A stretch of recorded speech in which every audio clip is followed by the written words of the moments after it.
Nos encontramos aquí en Creatimagen con el director, el ingeniero Eric Delgado. Ingeniero, ¿cómo está el día de hoy? ¿Cómo se encuentra? ¿Qué tal, Jorge? Buenas tardes, gracias por esta oportunidad que más, ¿no?, de expresar un poco estos temas tan interesantes. Gracias a usted por regalarnos un valioso de su tiempo. Bueno, principalmente que nada, ¿cuál es la misión que tienes tú y tu empresa?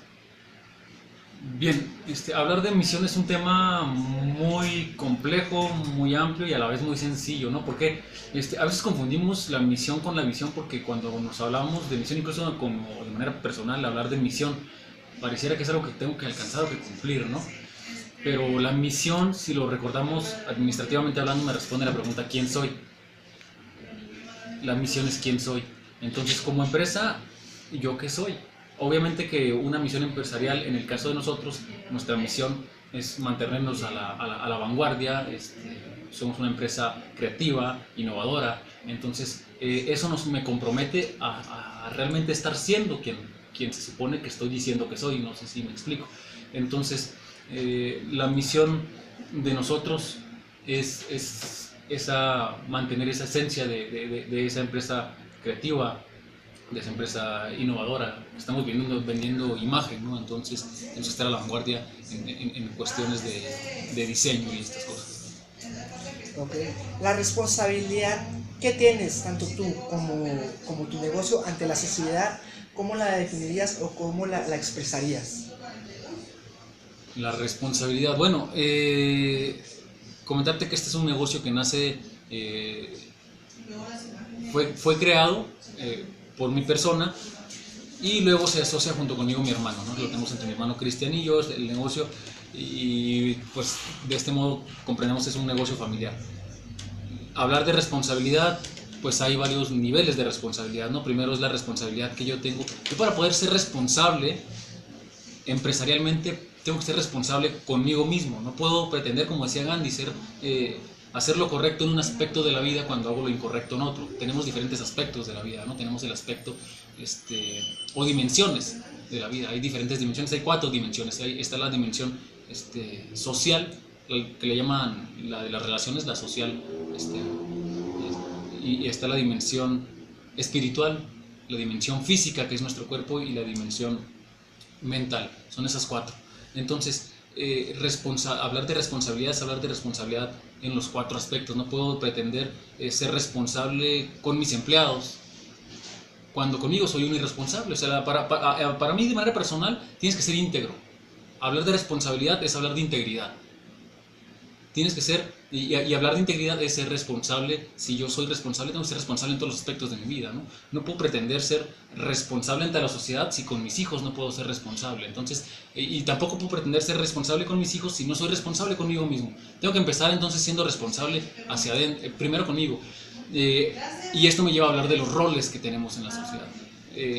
Cada persona tiene diferentes roles. En mi caso personal, funjo el rol del gerente de esta empresa, y el rol, por ejemplo, de papá o de catedrático.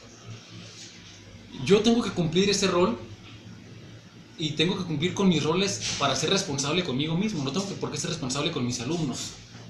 Tengo que ser responsable del rol que yo elegí, que es ser maestro. Tengo que cumplir con el rol que yo elegí de ser papá. Y al ser responsable de mí mismo, soy responsable de los demás. Entonces, para mí, hablar de responsabilidad es ser responsable primero conmigo para poder cumplir con mis hijos, con mi entorno, con mi microentorno y con mi macroentorno, que es la sociedad, ¿no? Obviamente que eso me va llevando a ser una persona íntegra, y con la sociedad. Obviamente que hay aspectos en los que nosotros hemos atendido. Por ejemplo, a veces llegan empresas que nos piden patrocinios, que nos piden, y normalmente nos dicen, le pones tu logotipo a la publicidad, que es cosa que raramente lo hacemos. No es cosa que yo esté buscando, porque siento que cuando apoyas algo lo tienes que hacer porque quieres hacerlo, no porque deseas obtener beneficio de ese apoyo que tú estás dando, ¿no? Entonces no estarías apoyando.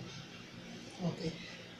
Éticamente, ¿cuál sería la base ética de tu empresa? La base ética. Yo siempre, de hecho, dentro de los valores de la empresa, los principales es la honestidad. Pero hablar de ética, yo siempre he dicho que hablar de ética es un poco absurdo, hablar de ética, porque la ética es un tema, si nos vamos, por ejemplo, a recordar a Hitler, era una persona ética, ¿no? Él actuaba por valores, actuaba por amor, por lealtad. Entonces, para cada persona siempre la ética va a ser distinta. ¿Por qué? Porque yo puedo ver correcto una cosa y tú la puedes ver distinta y ella lo puede ver distinto, ¿no? Cada persona puede ver correcto o incorrecto otro. La única persona que sabe cuál es la verdad o qué es lo correcto, qué es lo correcto o qué es lo incorrecto soy yo o tú o la persona que está sintiendo, viviendo. Entonces, hablar de ética es un tema demasiado complejo que a través de toda la historia hasta el día de hoy no existe o no se ha podido llegar a una definición exacta de lo que realmente es la ética, porque por lo mismo, porque va cambiando.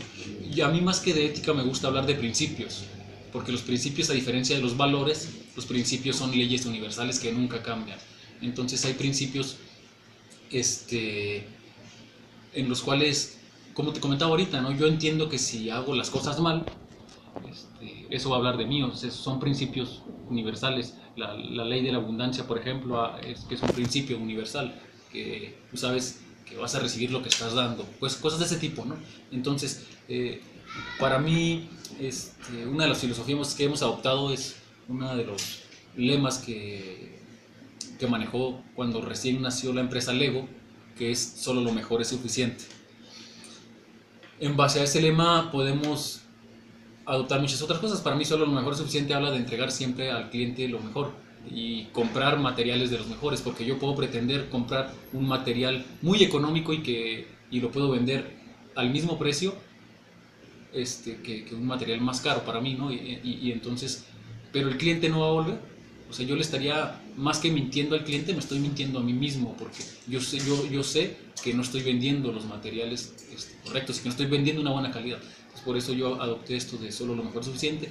Y otra de las filosofías que adopté es de un empresario peruano, que él hablaba de que tienes que darle a tus clientes más de lo que esperaban recibir. ¿Considera usted que conforme el impacto social o el crecimiento de la misma empresa, los principios éticos van cambiando, van convirtiéndose en algo diferente o siempre se apega a los mismos principios? Bueno, acuérdate que los principios no cambian, entonces los principios se tienen que mantener. De manera natural, los principios se deberían de mantener. Conforme la empresa va creciendo, vas haciendo un mayor impacto ante la sociedad.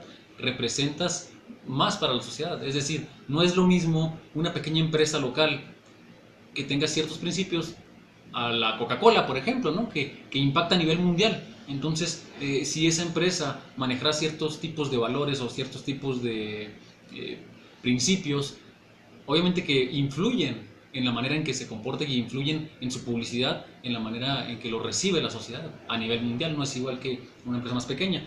Claro que se deben de mantener, pero como te comentaba, los principios y los valores también dependen mucho de la filosofía y de la esencia, ahora sí que de la misión de la empresa, ¿no? de la esencia de la empresa, porque en ocasiones las empresas pequeñas van creciendo, se van creando los consejos directivos, ¿no? Y la dirección de la empresa queda a cargo de un gerente, de un administrador que a lo mejor no es el que en principio era o es el propietario de la empresa. Entonces esto va a causar que se pueda ir perdiendo la esencia o uno de los principios de la administración, el espíritu de cuerpo, que es la esencia de la empresa, ¿no? Que esto es algo que no se debe perder. Entonces depende mucho del liderazgo del dueño, de la alta dirección, que sepa mantener y sepa permear a sus empleados. Me llama mucho la atención, por ejemplo, el caso de Carlos Kazuga, ¿no? Uno de los gerentes de Yakult, una enorme empresa, y a pesar de que es una gran empresa, él mantiene ese espíritu de cuerpo, ese espíritu sabe cuál es la esencia de la empresa. Entonces, él, ¿qué hace? Cada determinado tiempo, a la salida de sus jornaleros, se para en la salida y elige alguno y le dice: es que voy a ir a comer a tu casa. ¿Cómo se sentirá, no? Un empleado del último puesto, un obrero, el propietario de la empresa va a ir a comer a su casa, ¿no? ¿Cuál es la intención? Saber cómo se encuentran los empleados, saber en qué condiciones vienen a trabajar, saber, yo no sé por qué un empleado a veces viene de cierta manera o se comporta de cierta manera. La única manera de comprender primero es entender yo a ellos, ¿no? Y entonces sí poder actuar en mi empresa o mandar o imponer reglas o poner principios o poner valores, o poner políticas, pero primero tengo que saber en qué condiciones se encuentra la gente que está llegando a mi empresa. Ok, ya para terminar, para acabar, ¿considera que la edad para asumir un puesto alto corresponde a un principio ético o afectaría la edad para asumir un puesto? La edad de la persona, fíjate que los tiempos han cambiado, ¿no? Las grandes empresas, actualmente el creador de Kentucky Fried Chicken, un anciano, o sea, y empezó la empresa a los más de 80 años. Pero actualmente vemos que las cosas funcionan distinto, ¿no? El creador de Facebook es un joven, y muchas de las empresas actuales son jóvenes. Los tiempos van cambiando. Actualmente las cosas o el mundo prácticamente está en manos de los jóvenes.